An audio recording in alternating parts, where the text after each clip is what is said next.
So, gentlemen, if you will face the screen. Aren't I facing?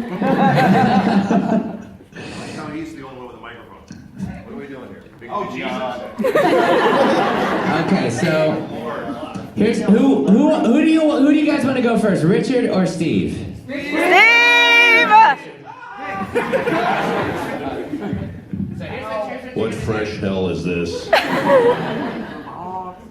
Richard, I want you to look at. Yeah, you can look at this. I want you to read number 12 in your most dramatic English accent.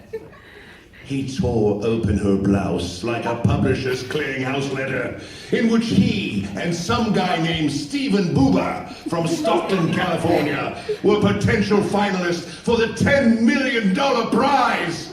Yeah!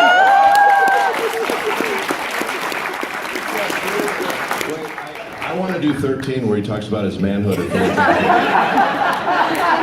What he has just done, these are the 20 worst romance passages from novels of recent memory. Steve, I need you to read... You gotta do 13, man. That's the number best. 13 in your best... In your best Swahili accent.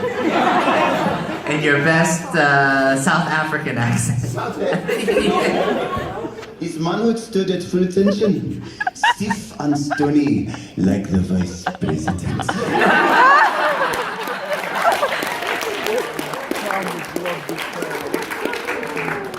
Okay, you pick a number.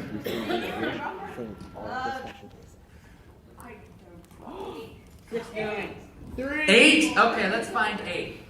Oh, no, we need something harder than that. Pick another number. 10. 12. No, 10. No, it's his. Oh, okay. All right. Okay, so I have to get through this without messing up. I have not seen this yet. I don't know what it says yet, but when I look at it, I have to go and I have to not mess up and I have to try to do it in one breath. Wow. Okay, here we go. What about the accent? I'm doing no mess ups in one breath. Scottish accent.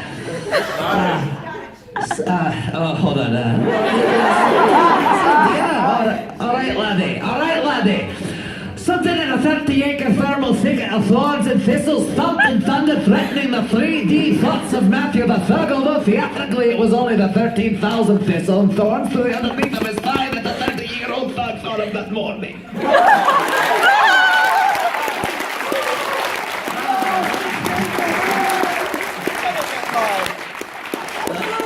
Supposed to sound like you're getting a prostate exam. Pick a number in the Red Union hoodie. 18. 18. No, let's see. 21. Okay, here we go. Okay, 49. Richard has to get through this in one breath. 49. Number 49. German. Accent. Just straight. Straight. And handsome. I won't do it straight, I'll do it gay. What the hell is this? I'm barely awake. All right, here we go. How many cookies could a good cook cook if a good cook could cook cookies? A good cook could cook as much cookies as a good cook who could cook cookies. Wow! Wow, you didn't even mess up one time. Okay, I'm gonna pick Blum. Pick someone from the audience. How about you right here with the blue? Yes. No, you're gonna do one. Do it. How did you not see that coming? Good guys always finish last. I did not sign up for this. Without messing up, Wait, which number? you've got to do 61. 61. And you have to go as fast as you can. Oh, just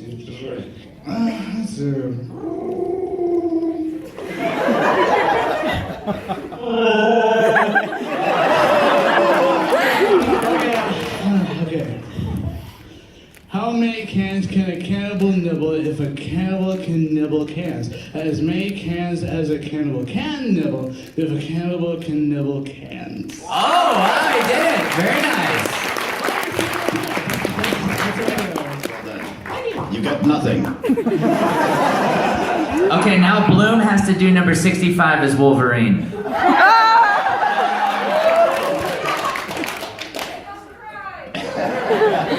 I'm gonna cry.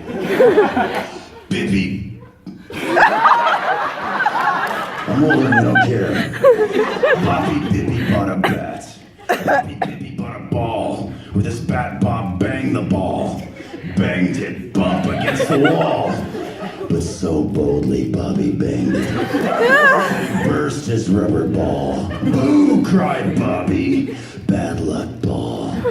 Bad luck, Bobby. Bad luck ball. Now to drown his many troubles, Bobby Bippy's blowing bubbles.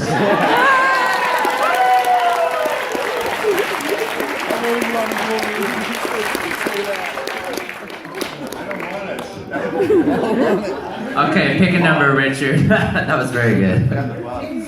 Oh, that's right. That's right. That would have fit in perfectly. I'm never doing a panel with you again. Well, good. Then this will be great. Immediately we went to number 10 because I saw breasts. Okay, here we go. I'll do my worst romance novel, picturing Blum. You're not helping. You're not Half helping. nude. Okay, you said number 10? Are you doing this? I'll do it, yeah. Okay, good. Okay, number 10? Okay. Well, that's easy though, right? Oh, okay, which one? Let's see. How about 14. 14? Okay, 14. Okay. Sleekly malevolent, driven by a violent hunger, Donovan glided toward the chum-filled waters of the singles bar, obviously to the remora of Annabelle's adoring gaze. I love you. I was really worried there for a minute when he was gliding through the chum-filled. I wasn't sure where he was. Yeah, I know. I go, wow, she really needs to bathe. We're full of friends. Oh, goodness. Ew. Alrighty, so now we're gonna go. I need an emotion. Give me. What is it? Sadness. Okay, I need a location. Sadness and a location. What's that? Rochester. Okay, sadness and Rochester. Okay. They kind of go together. Sadness. Richard is going to read this commercial copy. Sad and in Rochester. Boy? How do you say that? Boy? Bandito? Boy Bandito Barbecue. A sad Texan in Rochester. Is this thing up? All right. Welcome to Boy Bandito Barbecue. Boy Bandito Barbecue. Brazilian.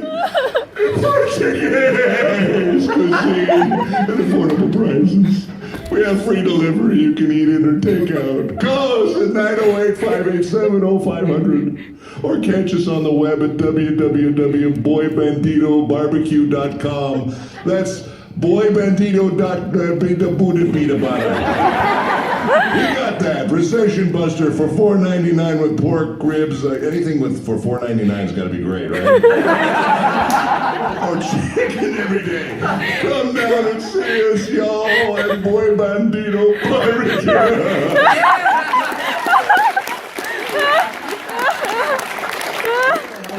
Has anyone heard of this place? Is this a real place?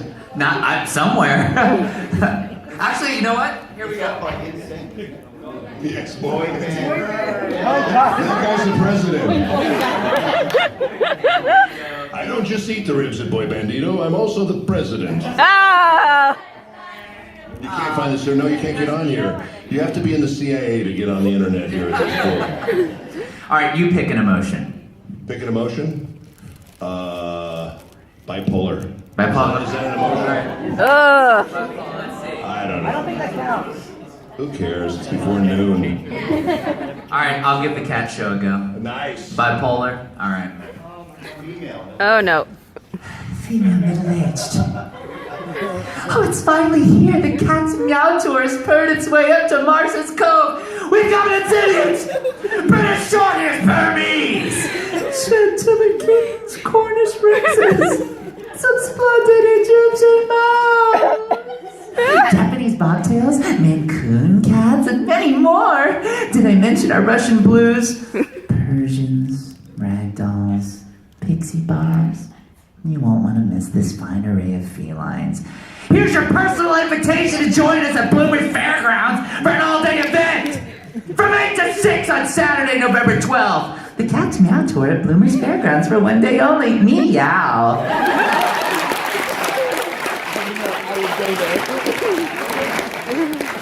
Don't you be a pixie bob. Oh, pixie bob. At the very, very top up there, pick a number. Yes.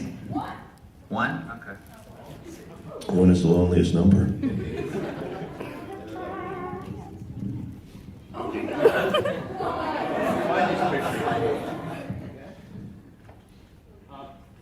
I was the president of Todd's fan club earlier. Gotta go. No, I know! College graduate here. Looking at some, there's a plan, people.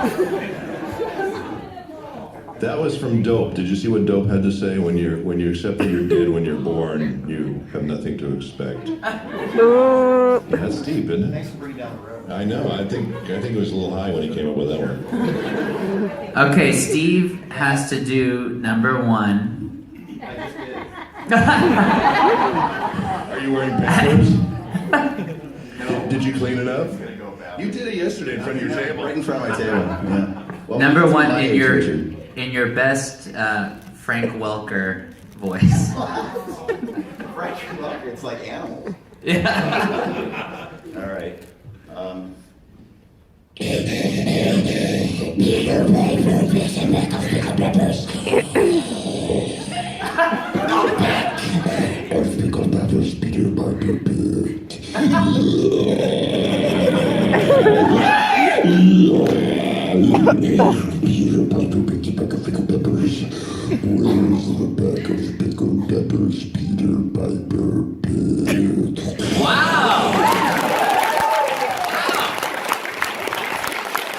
Wow, you rocked it. And then when you look at Frank, he's such a sweet. Hi, how are you? Frank Welker here. Here's my phone number. Here's some food. Are you hungry? Yeah. I mean, do you guys, in your experience, I mean, you guys have been in it for forever and ever. I mean, do you see people that come in that are like that situation besides Frank, where it's like, there's such a sweet guy, and then they go in and they just tear it up behind the mic as this creature? You've done that. You freaked me out a couple times. You used to. Yeah.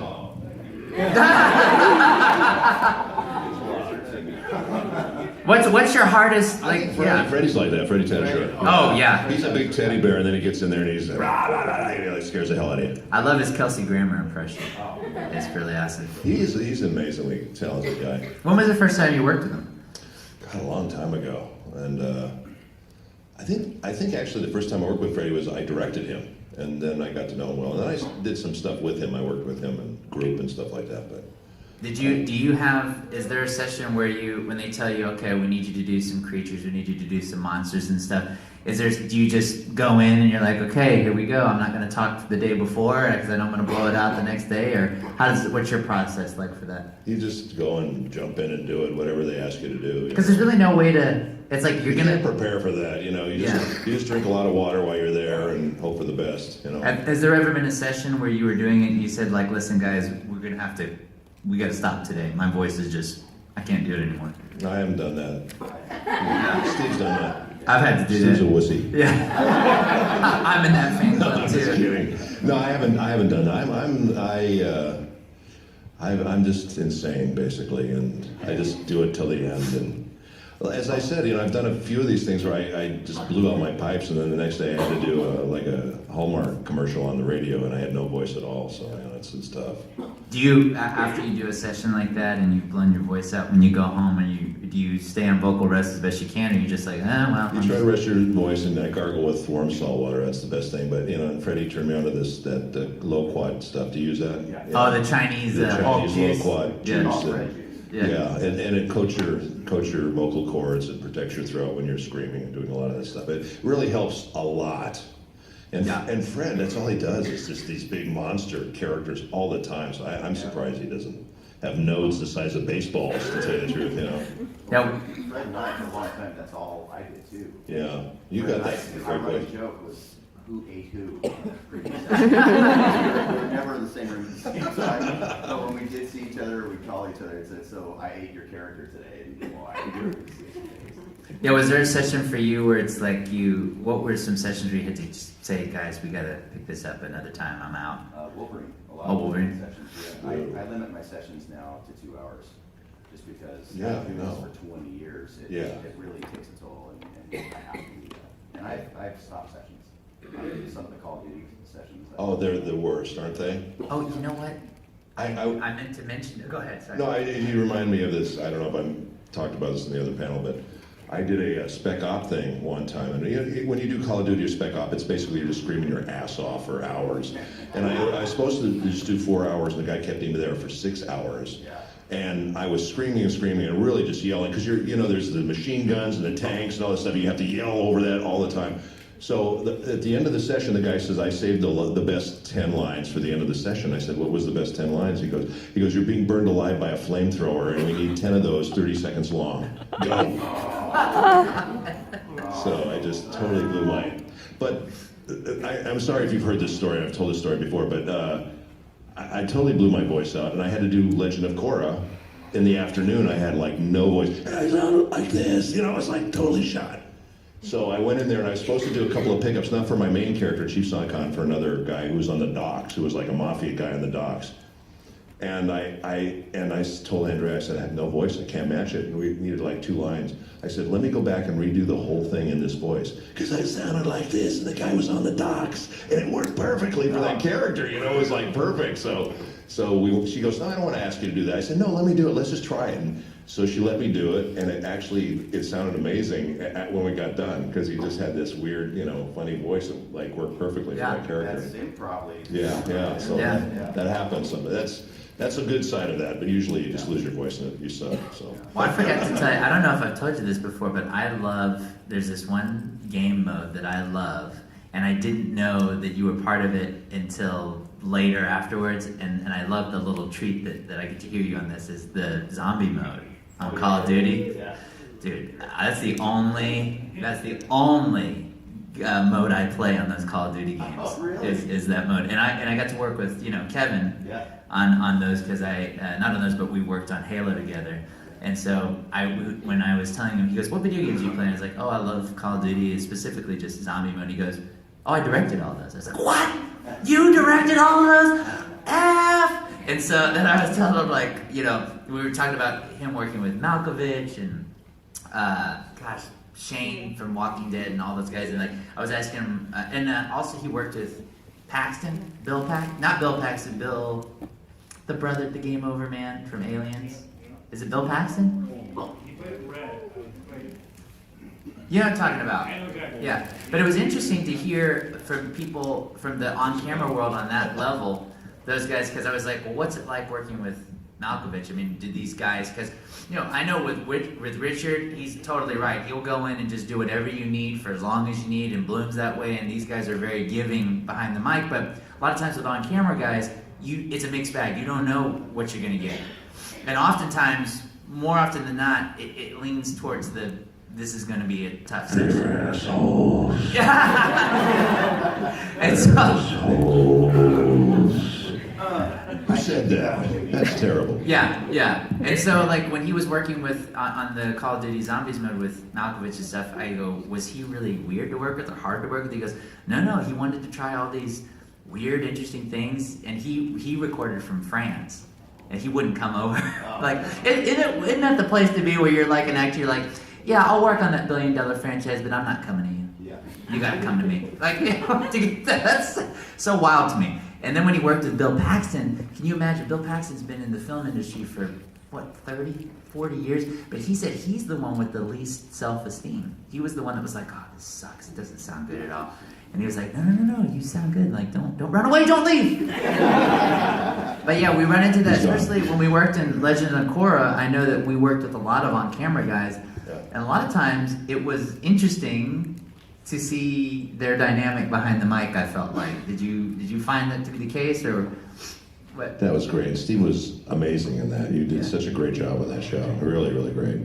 But yeah, give him a hand. He was great. To me, that show was so much fun because we don't get a lot, at least I don't get a lot of opportunity to do what I call like a radio play, where you have all the actors in the room and you're able to act off of other actors, because usually we go in one at a time and record our stuff. So that particular show was really fun to work on it like that. And there were some amazing actors in there. Steve Root, who was terrific. He was wonderful, and Lance Hendrickson, and Mindy Sterling, and Dave Faustino, and Janet Varney, and J.K. Simmons, who won an Oscar for Whiplash, was in there. And, so it was really fun to work with all those guys. And all of them were super generous behind the mic. Yeah, they were great. Amazing. Really wonderful. Yeah, there was nobody who was like a prima donna or anything. It was great. Yeah. I'm glad that was your experience. No, I'm kidding. It was very good. Like they're all so nice because they're sitting out in the green room, and you're kind of like, we watch a lot of these people on shows and stuff. I was talking about yesterday how we're fans of people we work with and vice versa. Sure. So there's always that moment where you're sitting in the green room and you're like, I want to go over and say hi to J.K. Simmons. I'm scared. Like, but they're really like, once you start talking to them, like, hey man, what's up? He's a little intimidating, actually. He really is. He's kind of like the way he is on screen, which is a little scary. But I have to say this is kind of funny, because I was sitting there. We were doing a session one time, and they had all the guys there, and we're reading, and I'm like geeking out on all these guys in the room. I'm going, oh wow, all these cool actors and everything. And all of a sudden, they stop the session, and the producers come on the talkback, and they go, Richard. I said, yeah. Go, you were a Bateau in Ghost in the Shell, weren't you? I said, yeah. They go, we love that show. They're geeking out on me. I'm geeking out on them. It was so bizarre. Wow, that's wild. Yeah, I was at a... I feel like Steve needs a microphone. I know, I wish there was another one. I know, there's not... You take that one. I have nothing to say. Talk, damn it. I mean, how many times have you gone into a session and people are like, Wolverine, hi. Like, No, and Legend of Korra was one of those examples where the guys Mike and Brian, the creators of the show, I think they're geniuses. And Avatar, the whole series preceding Korra, was so brilliant. And these guys, at the end of our first session, were saying, dude, we loved you in Cowboy Bebop. And I was going, what? You know who I am? Huge anime fan. Yeah, It was amazing. it's really off-putting for me. well, it's because those people that watch those shows are now in those positions where they're making those creative decisions. Yeah. And they grew up watching. Who knew? Who knew? We weren't expecting that, I don't think. Well, it's nice. I mean, it's nice to be, Yeah, it's true. Hey, Other you than what I got used my to car do. last week. You're the guy we're not supposed to accept checks from. Put to my lawn when I... Oh, no. Yeah, that's something. It's called a tradition. Oh, yeah. Okay, you need to let me do that. Besides, you're asleep when I do it. Why does it bother you? He spelled his name, though, so that was pretty amazing. That took a lot The of last name, Thanksgiving too, dinner. which is really amazing. There's a red light. Okay, we're gonna get someone from the audience. Who wants to give it a shot? I saw your hand right here. Okay, standing up. Okay. Yeah, here we go. Okay, so what's your name? You're brave. Allison. Allison? Okay, so I see you've got a little bit of Richard Epcar action on there. It's pretty cool. You know that means he owns you now. That's why he brought a big suitcase, because... We'll talk about this later. Okay, so here's what I need you to do. So hang out right there, and Steve, pick a number. I can't see. How about 14? No. Go. You can go on. Look how many there are. Oh my God, I'm having flashbacks. 212. 221. 221. Okay, let's see. Any Dramamine. Well, a lot of this is hurting my Wow.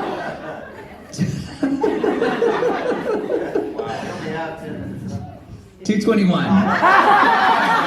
So here's what you have to do. do. You gotta. Okay, 226. Okay. You have to do 226 in your best Steve Blum voice.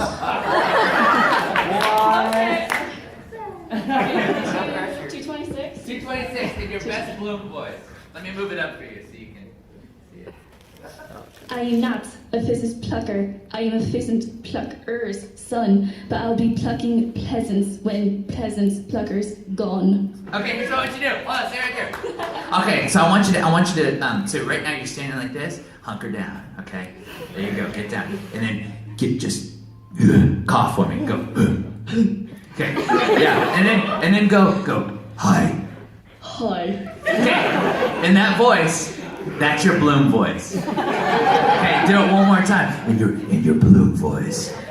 Come on, Richtofen. Okay. I'm not a pheasant plucker. I am a pheasant plucker's son. I am not plucking peasants when peasants plucker's son.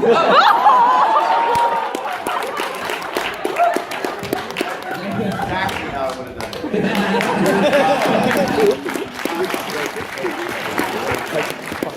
Where are you from? Where are you from? I'm from Fandom, New York. Oh, okay, you sounded Irish. That's amazing. Anytime you say plucker and pheasant. Isn't that interesting how it shifted like that, though? That was awesome. Have you ever used Irish spring soap? That could be the origins of it. Oh, you just don't want to tell us your secrets. He does watch a lot of fairy tales. Oh.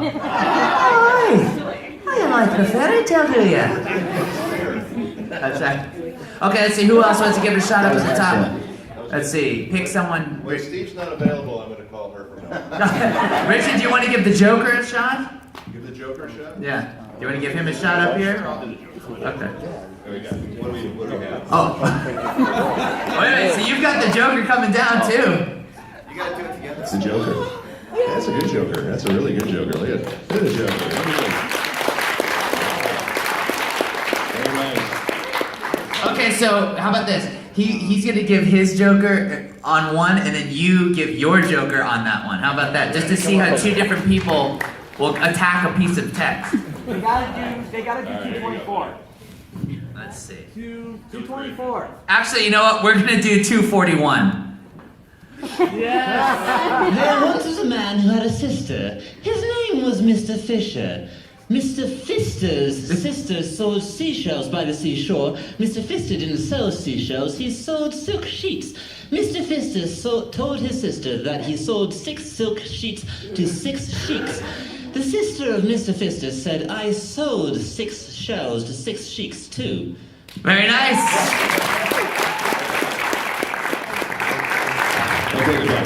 Okay.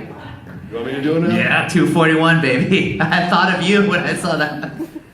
There once was a man who had a sister. His name was Mr. Fister. Mr. Fister's sister sold seashells by the seashore. Mr. Fister didn't sell seashells, he sold silk sheets. Mr. Fister told his sister that he sold 6 sheets to 6 sheiks. The sister, Mr. Fister, said, I sold 6 shells to 6 sheiks too. Yeah. Awesome. This is too much work in the morning. 2 Jokers for the price of 1. That was awesome. Very cool. When you went in and worked on Jokers, so you've done it for which properties? I was in Mortal Kombat vs. DC Universe, and Injustice, Gods Among Us, and Infinite Crisis, and there's rumor that Injustice 2 is recording. Oh, right on. Right now, yes, but you didn't hear that from me. Very cool. Well, you know, I think actually what was funny, Richard and I were working on a project. I think it's when we did the Marionette show, and I actually had a copy of Injustice there because I'm a big comic book fan. And I go, Richard, did you know your game was out? And he goes, oh, let's see. So we sat down, and it's so funny because even though he recorded it, he had never seen it. We don't often get to see it put together because when we're recording video games, it's like on a spreadsheet, and it's just line, maybe some description. You might see some video, you might see some concept art, but really it's just an Excel document.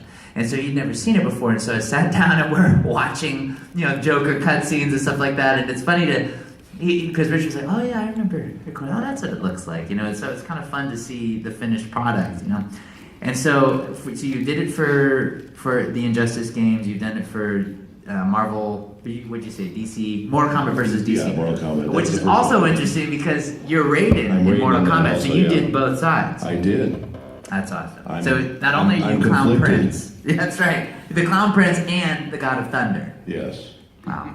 I mean, Thunder take you. Yeah. See, and that's the thing is. We have a great scene together, Steve and I. Are you in Mortal Kombat also? It's Bo Right Show. Oh, you're. Oh, we had this big scene together, which is really wonderful. Yeah. Wow, that's awesome. I didn't. And you Sub-Zero, of course. You're Sub-Zero also? Yeah. Okay. He's everybody. So Heidi, her favorite character. Yeah. Sub-Zero. Yeah. She doesn't know. Why are you pointing at me for that? You go. Because you know. Heidi's favorite character is Sub-Zero. No, because you know her. He doesn't know who she is. Well, I met her for the first time last night. Yeah. She was very late. That's all I have to say about that. Yes. And so with Mortal Kombat, it's interesting for me because I play these video games.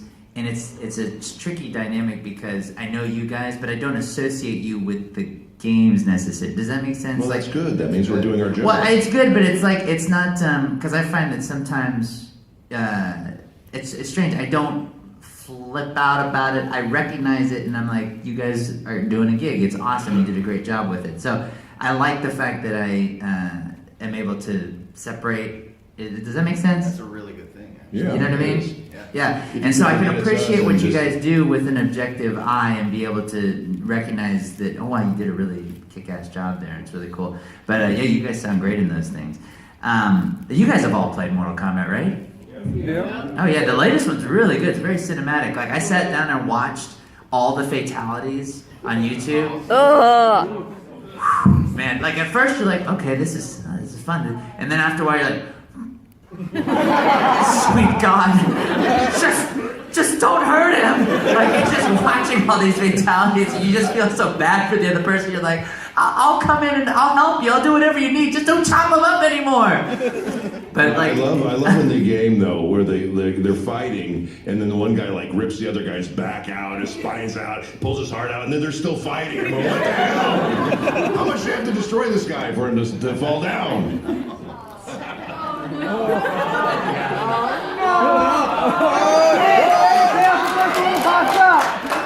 Let's see.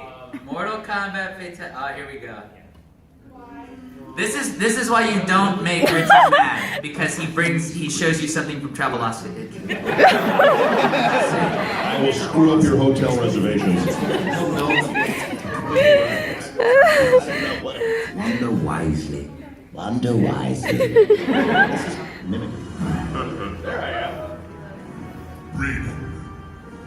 Quan Chi. Thunder God. See, this is Richard at a morning panel. He gets really angry, and lightning comes out of his hands. Quan Chi. My dark magics will overwhelm you. Lightning cuts through the dark. Round 1. Fight.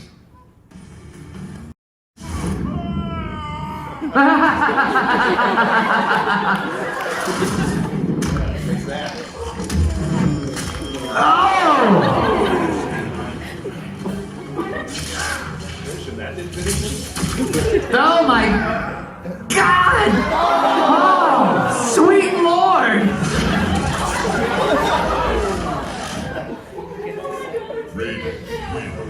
I'm not quite dead yet. That reminds me of that Arnold Schwarzenegger movie Commando when he throws the pipe to the bad guy at the end and he goes, "Let off some steam, Bane." Like just like that. Okay, so Steve, what's your? Well, you don't mess with me. Bo Right Show. Bo Right. Oh, there it is. Bo Right Show.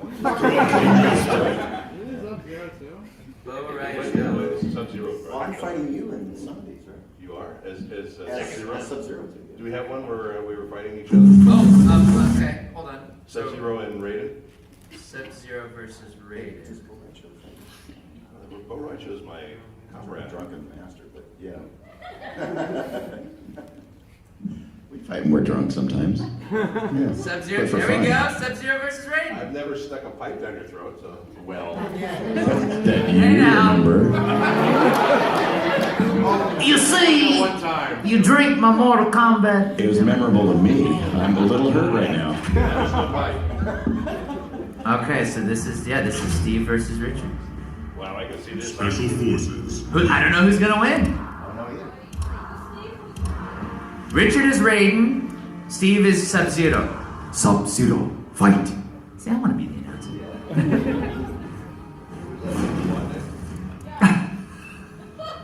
Jason's fatalities are particularly brutal, by the way, if you're just killing time and you want to feel sick.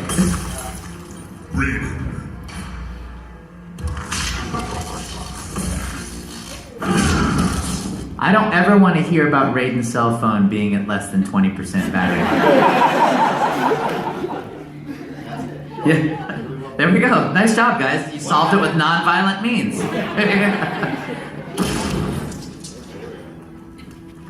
Sub-Zero. The Lin Kuei owe you a debt. Round 1. Fight. Oh. Steve. Jet lag, man. Come on. Oh. Bringing some of that Rochester cold to you.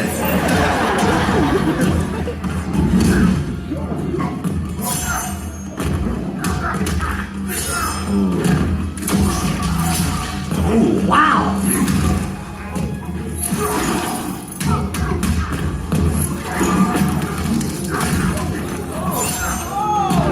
Uh-oh. Okay, that's just the first round. That's the first round. Let's see. Round 2. Fight.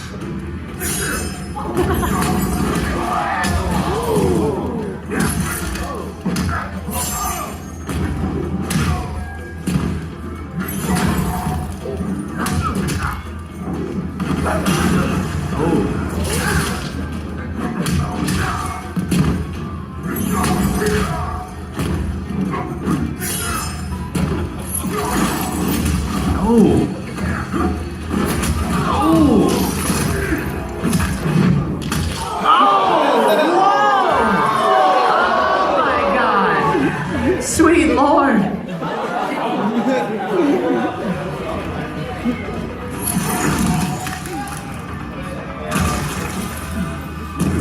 Oh, man. Uh-oh. Sub-Zero wins. Odin's beard. Wow. Very nice. Very nice. Good. Very good. Wow, very nice. Well, guys. I just want to say I'll keep an eye out for him. That's very cool. Great work, guys. Give it a round of applause for these guys right here.